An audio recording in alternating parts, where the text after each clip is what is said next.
laganap ang dilim. Hindi alam kung sino ang paniniwalaan. Isang liwanag lang ang sa itatanglaw, si Kristo Jesus na ating katotohanan.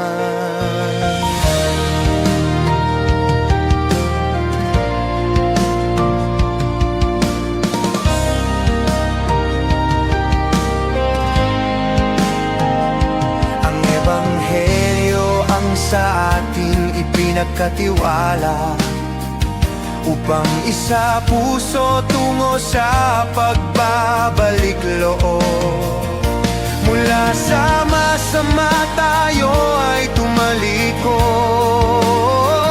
bumangon at kay Jesus ay maglingkod. Umayo't ihayag ang mabuting balita ni Jesucristo ng buong katapatan. Sa salita at gawa ay may palaganap, pagbabago ng lahat ay maganap.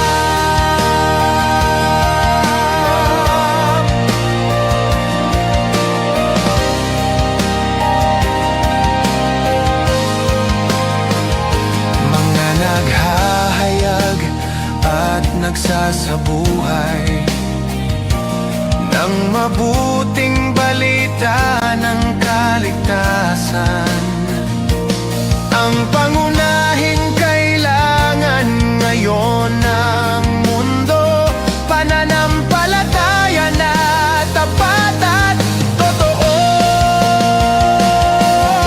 Humayo't ihayag ang mabuting balita ni Jesucristo ng buong katapatan. Sa salita at gawa ay may palaganap, pagbabago ng lahat ay maganap.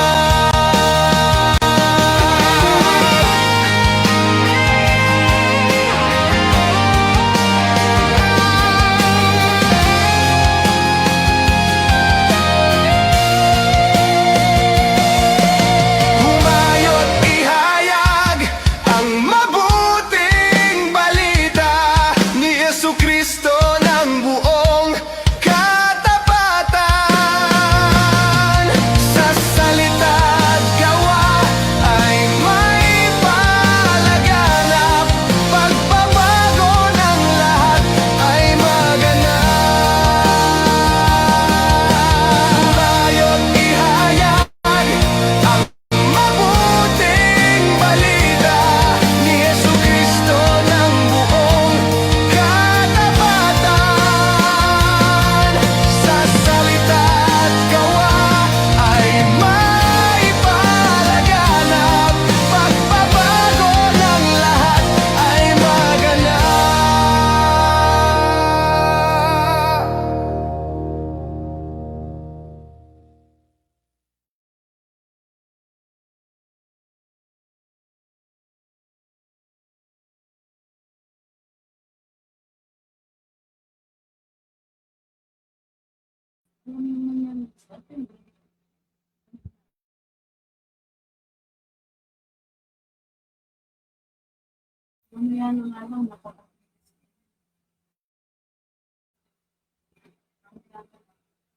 Isang mapagpalang gabi po sa inyong lahat. Welcome po sa OBS, ang online Bible study. Kasama po si Bishop Bart Santos. Muli po ako po si Brother Eman.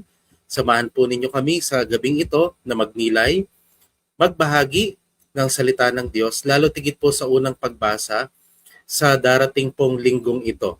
At sa linggo nga pong ito ay atin pong ipagdiriwang ang ika-13 linggo sa karaniwang panahon. Kaya mga ka-OBS Nation, tumutok po tayo sa ating programa nang sa gayon po ay atin pong pagnilayan muna ang salita ng Diyos sa darating na linggo bago po tayo magsimba. Kaya mga ka-OBS, ibahagi po ang programang ito sa atin pong mga Facebook wall, sa inyo po mga kakilala upang tayo po ay maging instrumento ng ating Panginoon. Pagbati na po sa mga viewers natin na kasama natin for tonight, katulad ni Brother Ipe, gayon din po ang Mary, Immaculate Lay Community, good evening po. Sister Anita Pinera, Sister Tesuan Pascual, Brother Jacob Casimiro, and of course, at ang mga katikista, mga madre ng Diocese ng Malolos, lalo tigit po ang RCM Sisters. Magandang gabi po sa inyong lahat. Mga ka-OBS, maging bahagi po ng ating programa sa gabing ito bilang miyembro po ng OBS Nation. Maaari po tayong mag-comment po ng ating po mga pagninilay habang tayo po ay nakikinig sa programa po natin ngayong gabi. Kaya po mga ka-OBS Nation, wag na po nating pahabain pa ang gabing ito. Tawagin po natin ang ating pong mahal na obispo, Bishop Bart Santos. Good evening po, Bishop Bart. Magandang gabi sa inyong lahat. Sa mga taga-sabi nga ni Brother Eman, OBS Nation. Ito lang ho ang nation na walang kailangang entry visa. Multiple po ang entry po dito. Hindi po nagsisingil, hindi ho papabayad, kundi ito ay libre. Natuto ka na at hari na nga po natuto na sumaya pa kahit papaano. Ayan. Kaya sa atin nung matagal na rin hong kahit papaanong OBS, sana nga ho habang tumatagal lumalalim ho tayo. Ako, sigurado ko, Brother Eman, na habang nadadagdagan ng Webes sa bilang ng ating OBS, may mga nadidiscovery pa kung bagong pag-iisip at pagninilay at sa salita ng Diyos. Kaya ganun talagang ka-dynamic ang salita ng Diyos. Sabi na nga yan. Sinabi ho yan ni Pope Leo, hindi ko na lang maalala kung saan niya sinabi yun. Pero sinabi niya that the Word of God is so dynamic. Hindi ho natin ma-exhaust ang kahulugan na dapat nating matanggap kahit sa araw-araw ho nating pagbabasa at pagninilay. Very Agustinian po. Kaya siguro, Brother Raymond, katulad na sabi mo, ang unang pagbasa sa darating na linggo ay pakinggan na po natin. Ang salita ng Diyos mula sa ikalawang aklat ng mga hari. Minsan, si Eliseo ay nagpunta sa Sunem. May isang mayamang babae roon at isa'y inanyayahang kumain sa kanila. Mula noon, doon siya kumakain tuwing pupunta sa lugar na iyon. Sinabi ng babae sa kanyang asawa, "Natitiyak kong lingkod ng Diyos ang taong ito. Bakit di natin siya ipagpagawa ng isang silid para matuluyan niya tuwing pupunta rito? Bigyan natin siya ng higaan, mesa, upuan at ilaw." Nang magbalik si Eliseo, doon siya nagpahinga sa silid na inihanda sa kanya.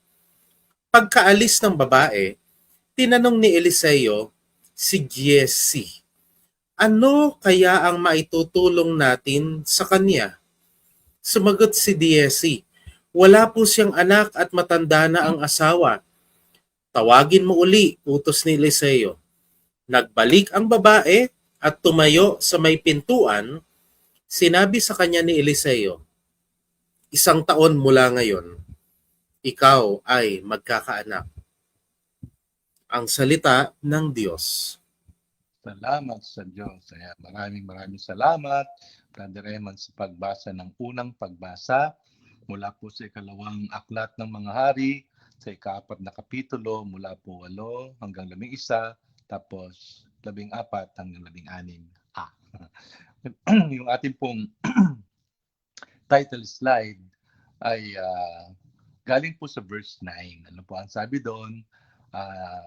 Sinabi niya sa kanyang asawa, "Alam ko na siya ay banal na sugo ng Diyos." So ang sinabi na siya ay a man of God, lingkod ng Diyos, doon po sa translation natin sa Pilipino, ang sabi lang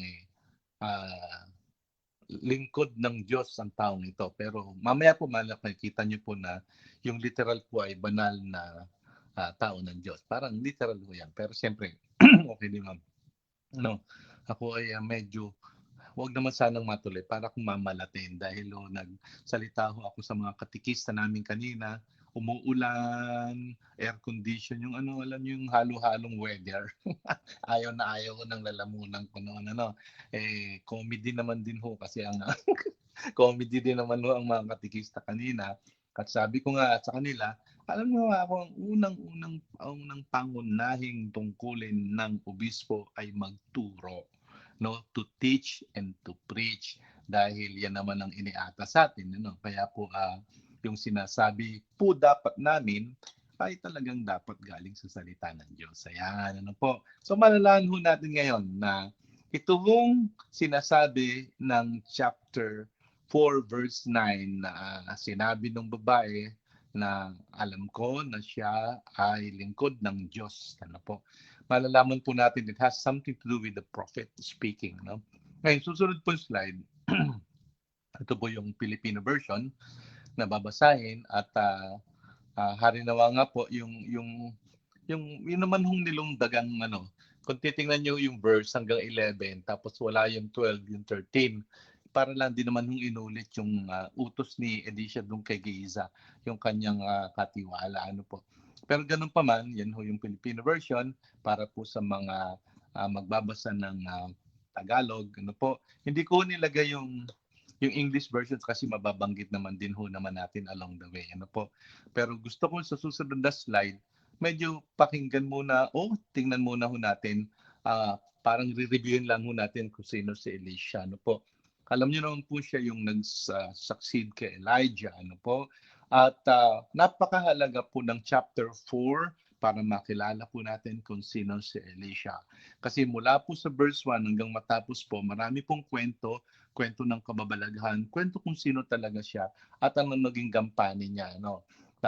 Nasa panahon din ho siya na lagi naman nung tumultus, sabi nga, laging parang di magkasundo yung mga nasa Israel, kanilang mga hari. At siya rin naman ho, dahil pinadadala, kaya alam niyo po ang mga Israelita, the more the conflict happens, the more they need the prophet.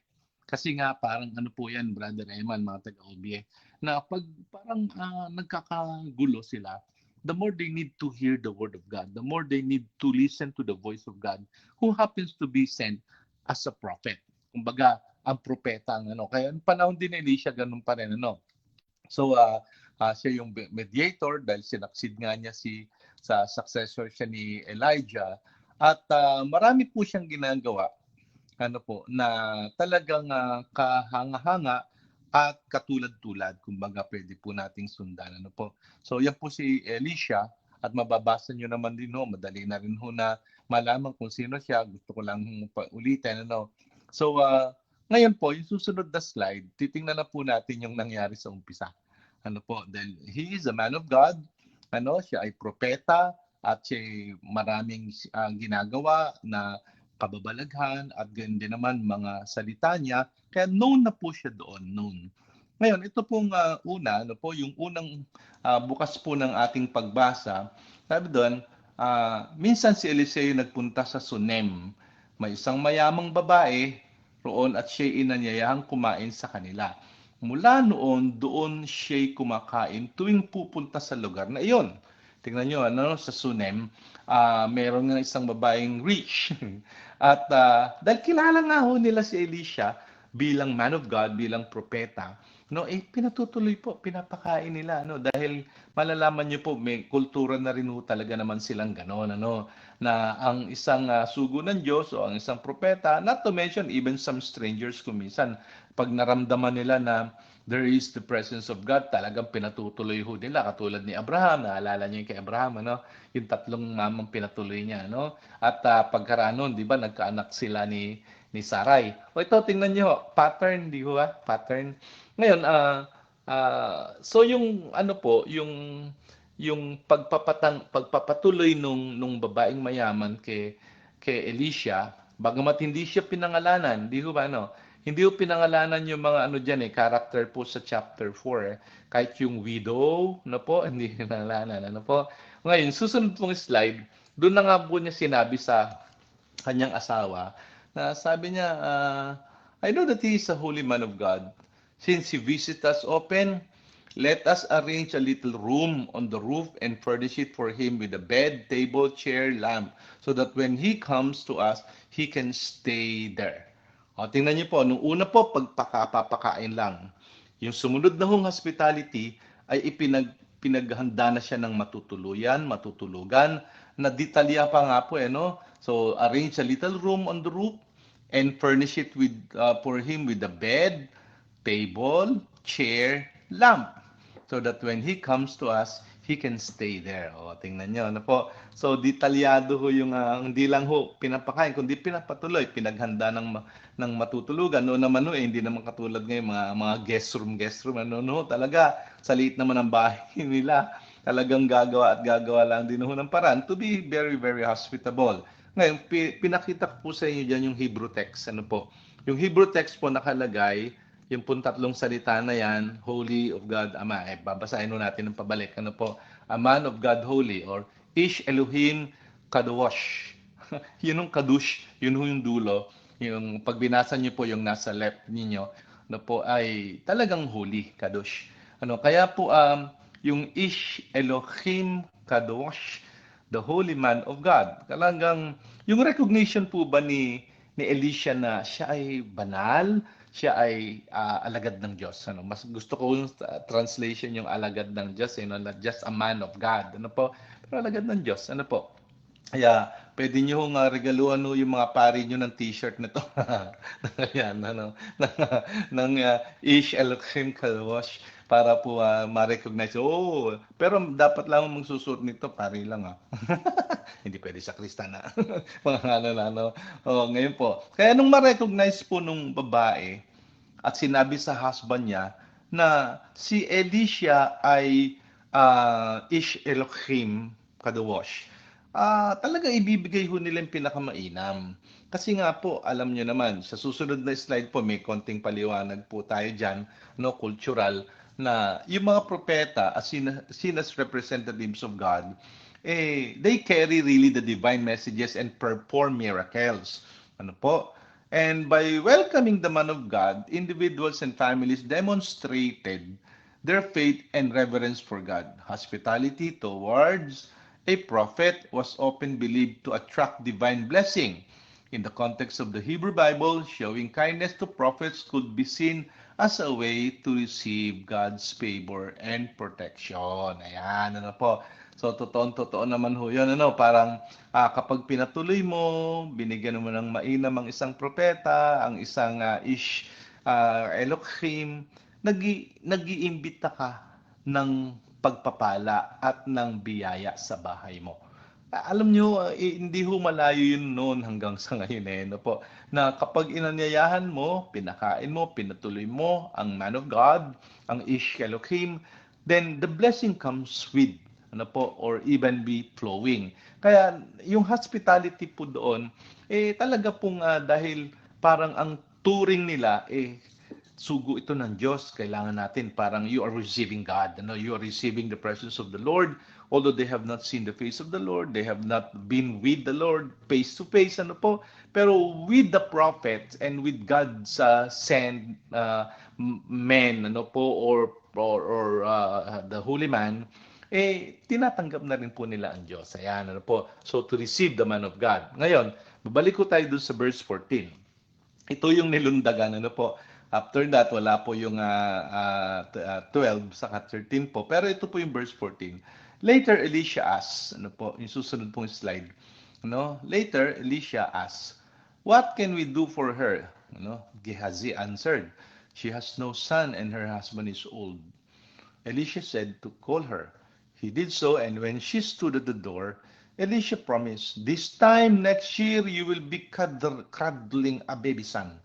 Oh, tingnan niya, Parang pattern din, Kasi kung babalikan niyo yung kay Abraham, ganun din po yung nangyari. After receiving the visitors, the hospitality of Abraham to the three men, they promised that the year after, Sarai will give birth.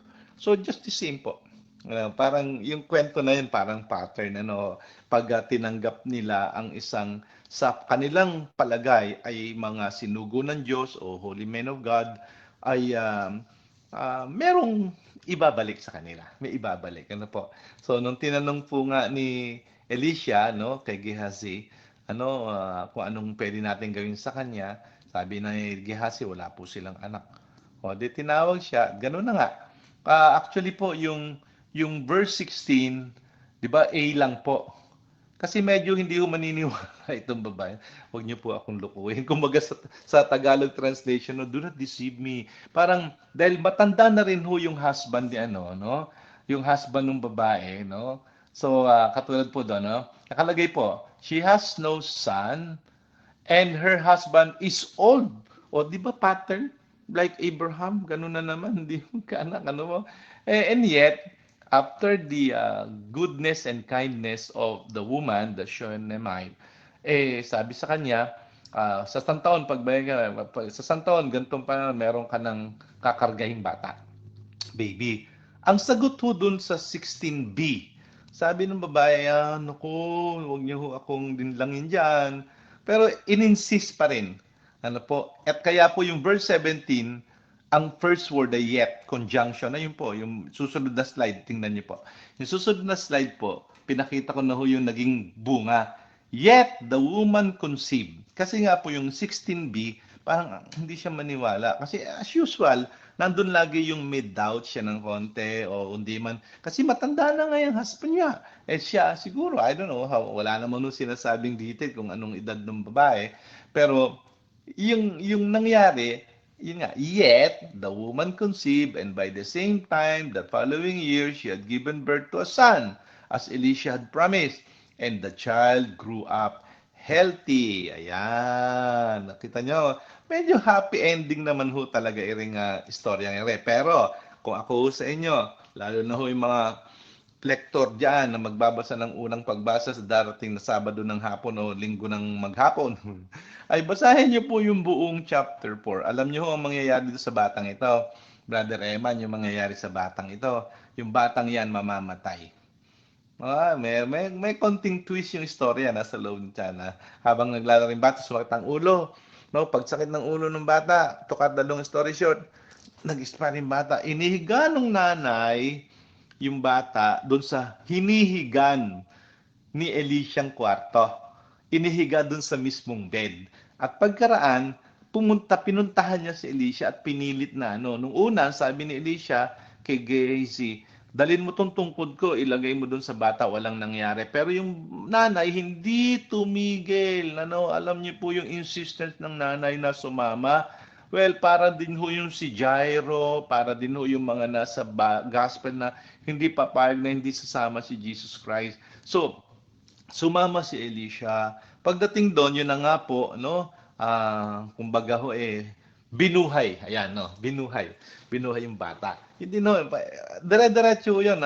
Meron pa ho yun, malalasong soup, saka yung pagpaparami ng tinapay sa bandang huli po ng chapter 4. Kaya very rich po yung chapter 4 po sa mga pangyayari na tanging si Yahweh lang ang makagagawa sa pamamagitan ng propeta. Ano po? Kaya po tingnan po natin. Ngayon, yung susunod pong slide, i-connect ko na po dun sa gospel this coming Sunday. Kasi kailangan pong makita niyo ito. Di ko man ho siguro tiningnan, wala na ho akong oras para tingnan pa yung ginawa ko noong year A nung 2020 something, no. Ito alam po natin na the works of the Lord, sabi ko nga diyan, ay the works of Jesus. Yung continuity ho ba? Yung tinatawag ho natin na sa teolohiya na the continuity of the Lord's presence in Jesus, mula Old Testament hanggang New Testament. Paano ho ba natin nakikita na yung mga prefigurement na sinasabi natin o mga parang yung mga nangyayari sa matandang tipan ay naging konkreto po sa Ebanghelyo sa pamamagitan ni Jesus Christ. Dati-rati, gagamit ng propeta ang Diyos para maipahayag ang kanyang kabutihan at ang kanyang pagmamahal. Ito po, si Jesus Christ na mismo talaga.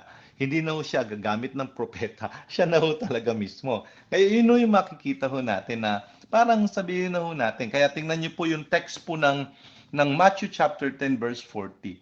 Ang sinabi diyan, whoever receives you, receives me. Tingnan niyo po And whoever receives me, receives the one who sent me. Alam niyo ho yung presence ng God the Father and the Son. Ano po? Tingnan niyo po yung verse 42, naka-highlight. And whoever gives only a cup of cold water to one of these little ones to drink because he is a disciple. Amen.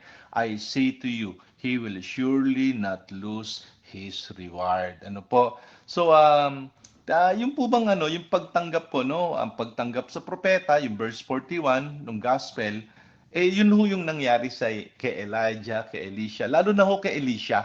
Ano po, kasi mas malinaw po itong kwento kay Elisha sa chapter 4 ng 2 Kings, na whoever receives a prophet because he is a prophet will receive a prophet's reward.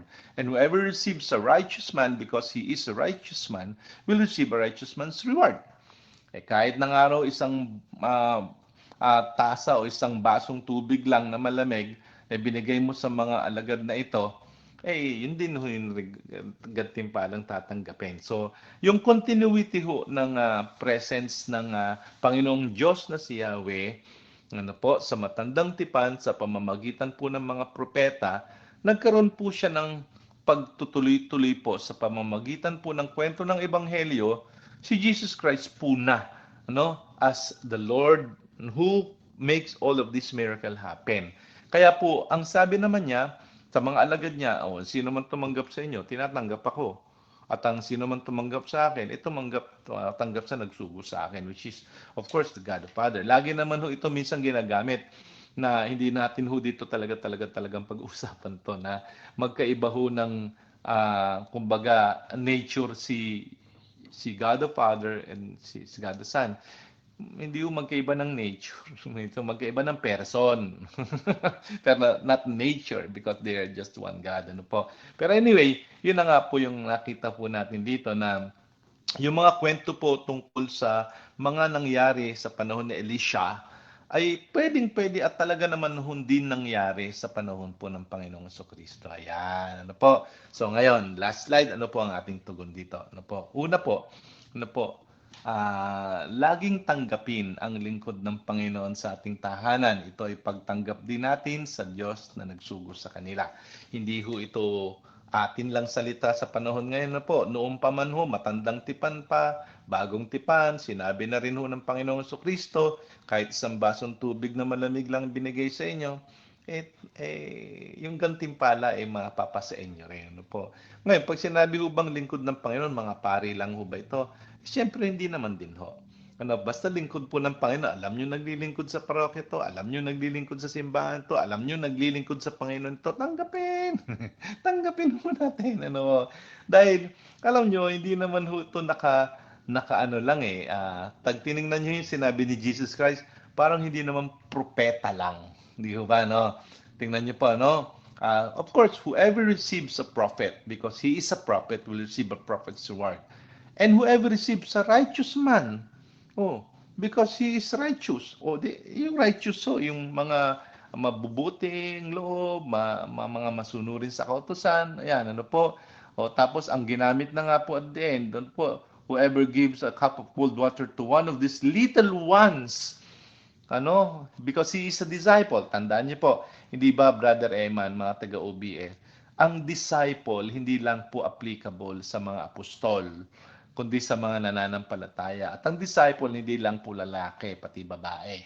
Hindi ba, So, yung mga, kaya ho, kung sa panahon na ho natin ito, kapag tumanggap ho kayo sa bahay ninyo ng mga lingkod ng Panginoon, paglilingkod ho kay Lord John, in spite of, kapag tinanggap ho natin ng mga lingkod ng Panginoon, halimbawa po, ikaw ang magpapakain sa lahat ng lay minister sa linggong iyon.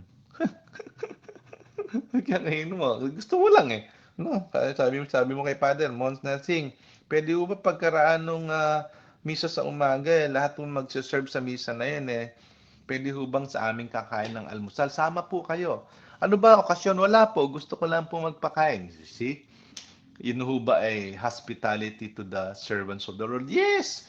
Ano po, kung birthday din naman, sige lang, ano po, at least nagpatuloy po kayo ng lingkod ng Panginoon sa inyong tahanan. Ayan, ano, dahil ang pagtanggap sa mga lingkod ng Panginoon ay pagtanggap sa Panginoon. Kanino ho yan galing? Galing ho yan sa matandang tipang kaisipan at sa magitan po ng Ebanghelyong ating babasahin sa darating na linggo. Pangalawa, yung hospitality to the man of God brings favor and blessing to the house or to the home. Kaya ho, kapag ho naging very, very hospitable ho tayo sa mga, lalo na ho siguro, medyo paliliting ko muna, Brother Eman, mga taga-OBS yung pagtanggap ha. Halimbawa ho, tinatanggap nyo yung mga pari, ayan, ano po, mga madre, sa inyong bahay, ano po, at talagang ang pag-ahain ninyo, ito, matandang-matanda na rin hong kwento no? Pag ang pari bumisita sa bahay, lahat ng mainam ay lumalabas, Brother Eman. Ano po, pag ang bisita mo yung kura paroko, aba, hindi ka naman naghahain ng hindi mainam. Ay, kakain si Monsignor. O, ayan, ano po. Eto na ho, lalo ho pag bishop ang kakain sa bahay ninyo. Nako, talaga naman, magpapakatering pa. Ako naman, no, kahit ano lang mahihain, ano po, parang nakakatuwa din naman ho na kapag ho kami inaanyayahan sa mga tahanan, ano po, talagang pagkasarap-sarap, ano po, ng pagkain, no?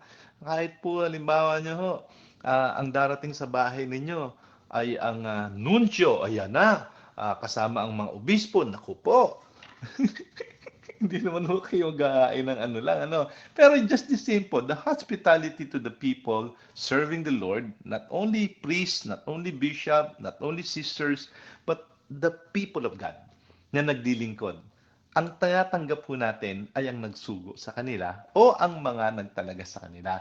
O sabihin na ho natin, ano, na ang mga lingkod ng Panginoon na tinanggap natin sa ating tahanan at hinainan natin ng mainam, ang sabi nga ng Panginoon Kristo, di tatanggap ka rin ng pagpapala para katulad sa kanila.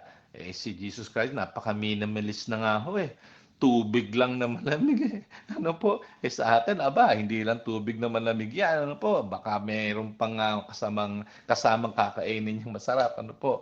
O ngayon, pangatlo, ang pagtulong sa mga lingkod ng Panginoon upang makapaglingkod sila ng lubos ay paglilingkod na rin sa Panginoon at sa kanyang salita at ebanghelyo.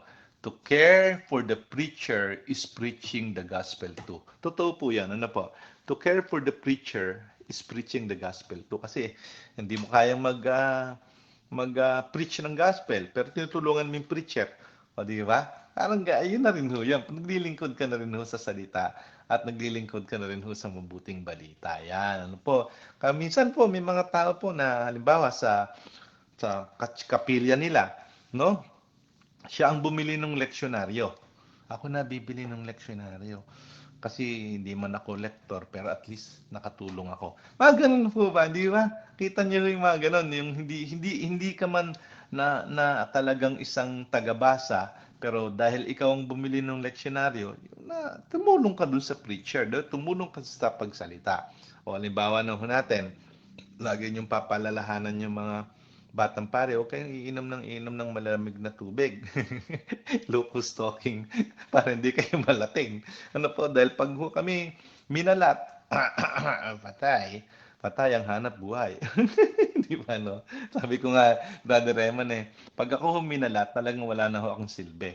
Sabi ko, wala pa hong nagbabago ng kanilang kalooban dahil tinitigan lang ho ang mukha ng mga pare. Baka yung iba, meron na ho bang nagbago, nagsisi, at nagbalik loob dahil tinitigan lang yung mukha ng pare. Hindi ho dapat mapakinggan tayo. Mapakinggan ho yung salita no?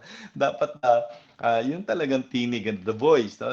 Yung prophet ho. Kasi hindi mo naman titingnan lang yung prophet para masabi mo magbabalik loob kayo. Yung propeta ho, kailangan mapakinggan mo yung sasabihin niya. Si Jesus Christ.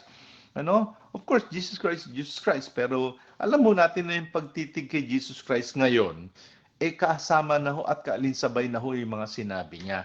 That's a different story. Hindi ho ba, no? Yung bang pag ang Panginoon sa Kristo tiningnan mo, nagninilay ka. Alam mo na yung mga babalik at babalik sa iyong isipan yung mga sinabi niya, mga nasa ebanghelyo, yun na ho yun. Ano po? Pero ang sinasabi ko lang po, ay talagang if we care for our preachers, then we are as well like preaching the gospel too.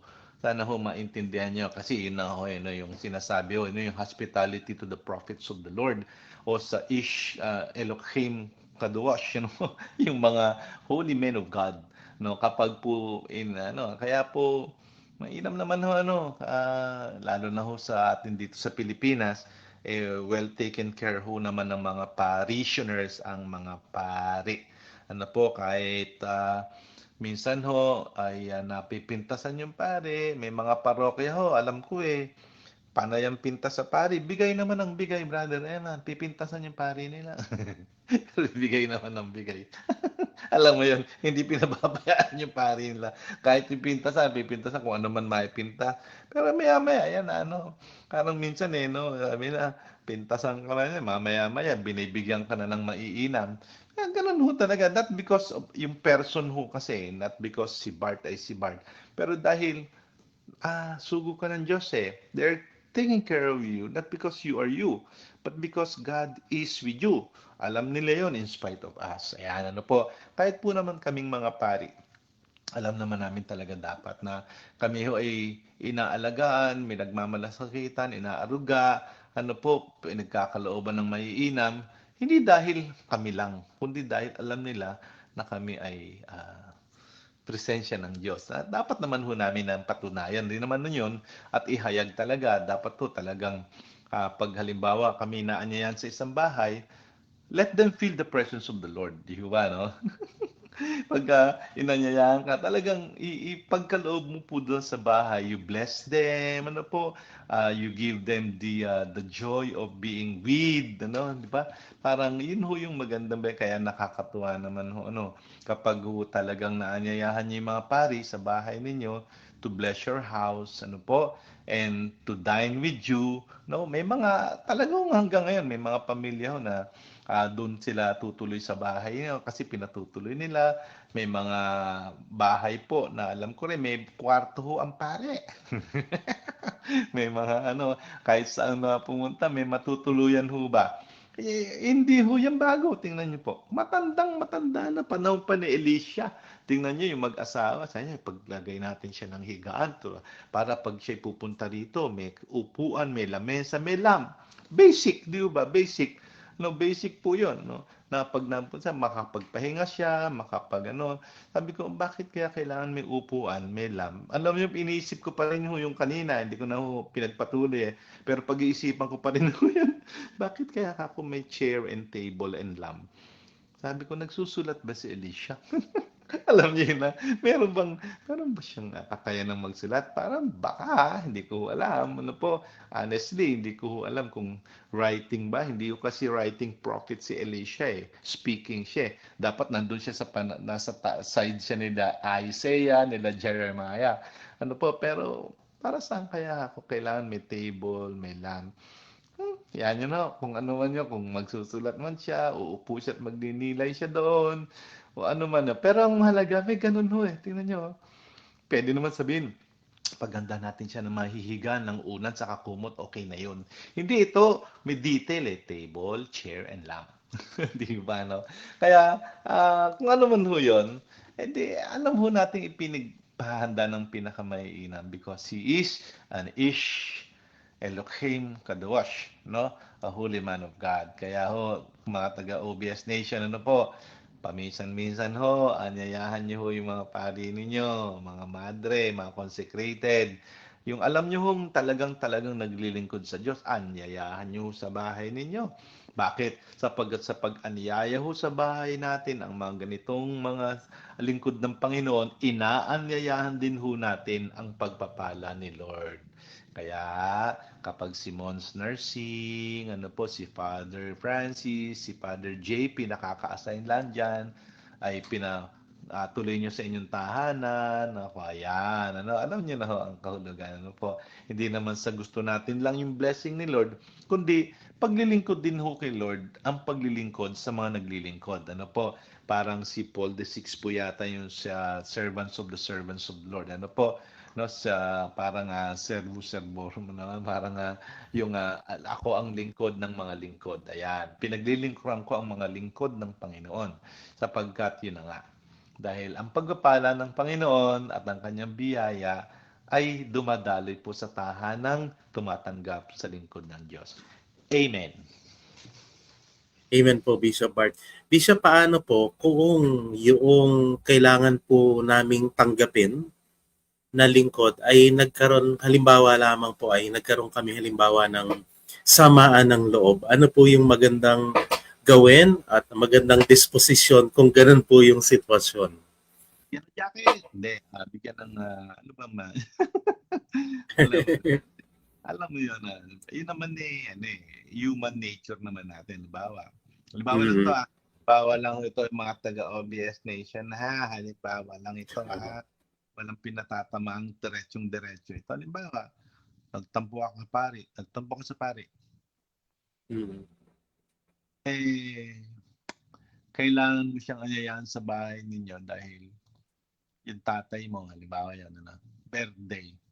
Kilala ng tatay mo yung pari. Ayan So, ano ngayong gagawin mo?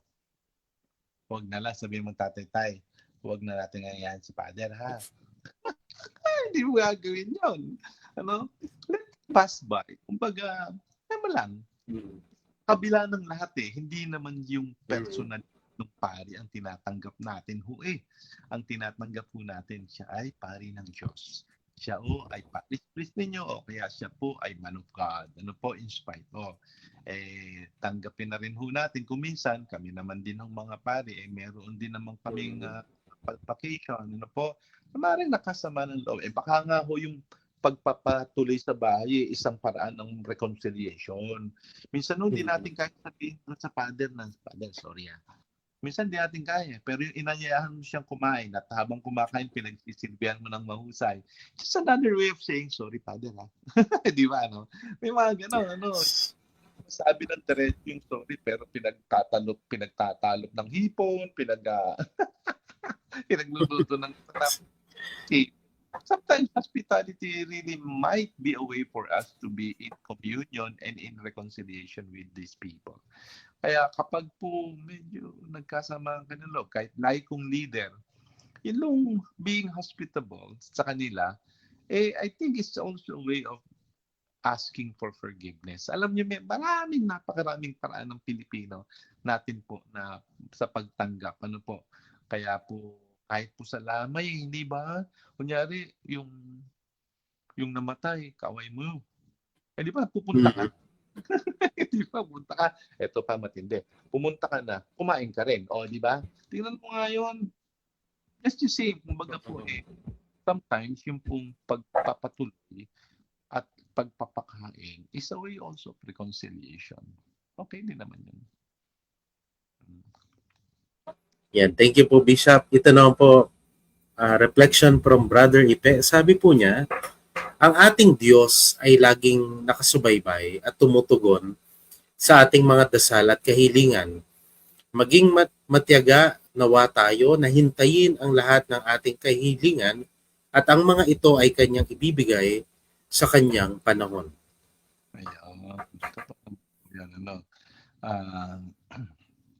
Marami talaga tayong dapat malaman kung paano nakikipag-usap ang Diyos sa atin. May sinabihan nga po ako na ang Diyos kung makipag-usap sa atin sa pamamagitan ng salita ng mga ng mga nakakausap natin. Noong isang araw, ito konkreto. Noong isang araw po, dumaan ako sa itong religious store sa Malolos ng RDW. Dumaan lang ako doon. Mater Day. Yung Mater Day. Dumaan ako doon. Pagdaan ko doon, yung palang mading kahera doon, talagang sanang parang gusto niya nga sanang mag-retreat din sa aming dambana. Sabi niya, naiisip niya raw nung umaga na yung pinag-uusapan nila ako. Ang mga, kumbaga yung hindi niya alakalain darating ako. Alam niyo yung gano'n, no? O yan ang sabi ni Lord sa iyo, ayan na, no? Tapos dumating yung isang pari. Pagpasok ng pari, sabi niya, "Naku, Bishop, tamang-tama. Iniisip ko rin." Alam niyo yung gano'n, nagkita-kita sa isang lugar ho yung mga sinasabi, yung mga gustong marinig nung tao na sagot ng Panginoon. Tingnan niyo yung gano'n. 'Di ba? Parang yun daw very ano po siya, eh, 'no, very appropriate. Hindi naman natin puwedeng sabihin na, anong tawag mo rin, eh, yun, eh, nagkataon lang. Hindi po nagkataon lang yun, eh. Palagay ko ho yun, eh, talagang kalooban ni Lord na marinig natin, sa pamamagitan po ng mga sinusuri niya, ano? Kaya po yung mga propeta being sent, yung mga pari being sent, yung mga laiko being sent, yung mga madre being sent, consecrated. Sometimes what they will say will also be the words of God. Ayan. Ano po? Thank you po, Bishop. Ito naman po from Brother Arthur Sabare. Ang sabi po niya, basta't maghintay ka lamang, huwag mong diktahan ng Diyos. Trust in His timing. Amen. Amen. Amen talaga.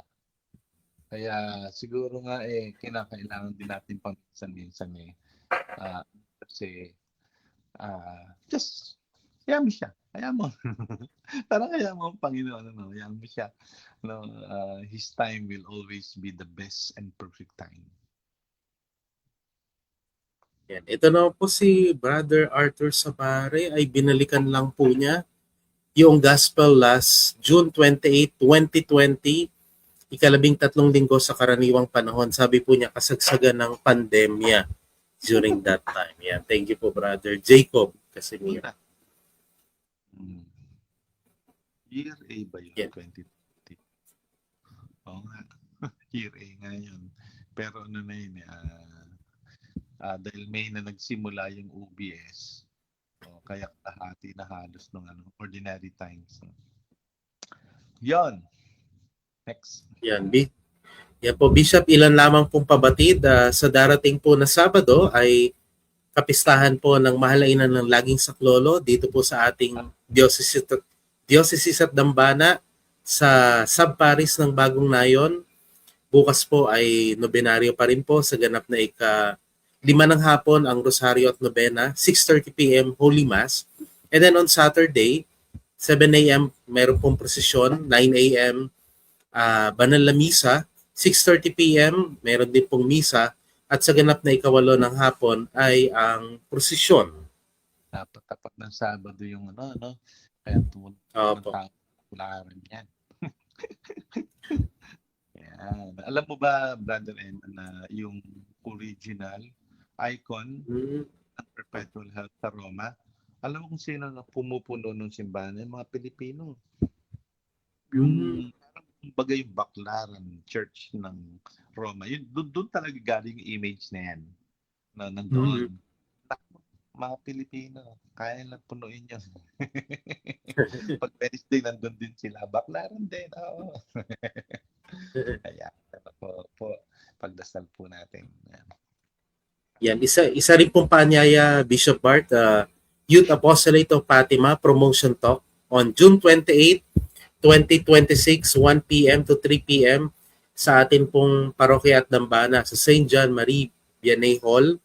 Open po ito sa mga edad 13 to 39 years old with a single status of single. Yan. Ito po yung proyekto po at gawain ng Komisyon ng Kabataan ng Pandioceses na Dambana at Parokya ni San Agustin. Kasi inyo pa ng youth ako. Di ba talaga yan Nung nasa Fatima ako, very active din yan sila. Yan. Siyempre po, Bishop, pagbati po sa atin pong Kura Paroko, Rektor, Monsignor Narciso Sampana, gayon din po kay Father Francis Cortez, and then of course kay Father JP Tolentino, at siyempre kay Sister Beet Benavides. Salamat na Beet. Yun. Hay, nako. Sige po. Kung wala na po, ay nako, maraming salamat po at tayo patuloy na binibiyayaan ni Lord ng mga tagapagpaliwanag, tagapagpahayag, proklama ng mabuting balita ng salita ng Diyos. Patuloy ho tayong magnilay, patuloy natin pakinggan ang tinig ng Diyos sa pamamagitan po ng mga pagbasa at ng mga pagninilay ng mabuting balita. Tayo po'y manalangin. Sa ala ng Ama ng Espiritu Santo. Amen.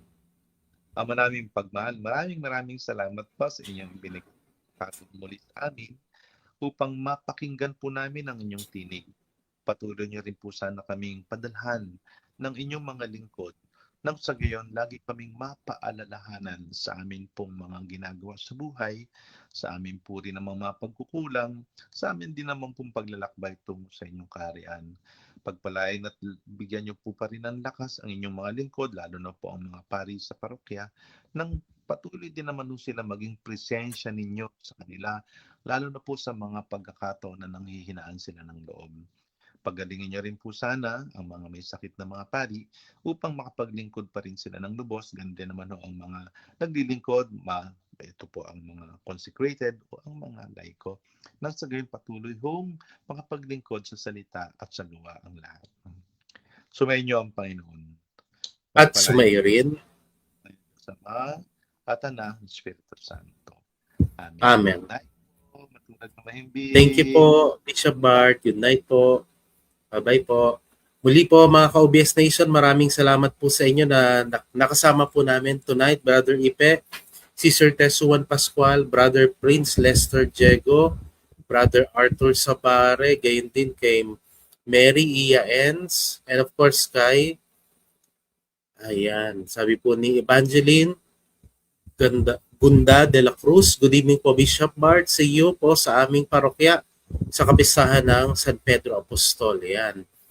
And of course, kay Marilyn Francisco, Sister Connie de la Cruz, marami pong salamat sa inyo. Siyempre po sa Mary Immaculate Lay Community, good evening po at maraming salamat. Siyempre, salamat din po kay Raquel Cruz Sakay. So muli, mga ka-OBS, magkita-kita po muli tayo sa susunod na Webes dito po sa ating programang ang OBS, ang Online Bible Study, kasama po si Bishop Bart Santos.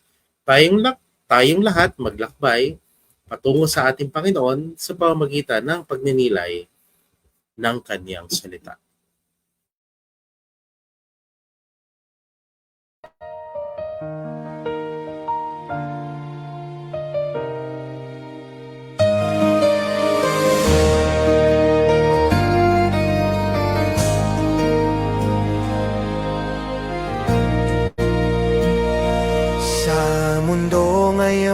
Nalaganap ang dilim.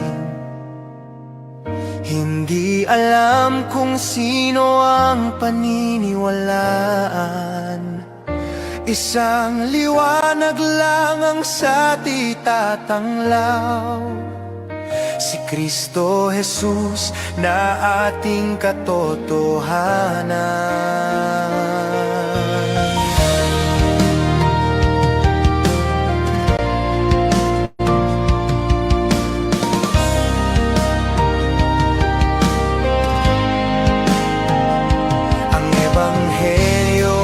Sa ating ipinagkatiwala upang isa puso tungo sa pagbabalik loob. Mula sa masama tayo ay tumalikod,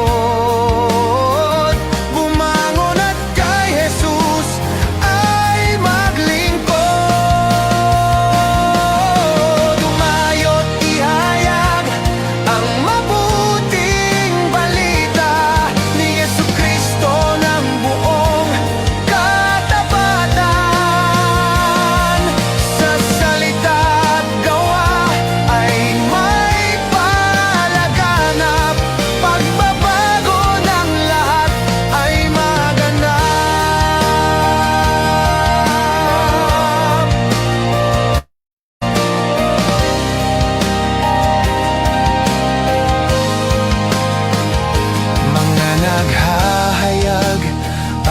nagsasabuhay ng mabuting balita ng kaligtasan.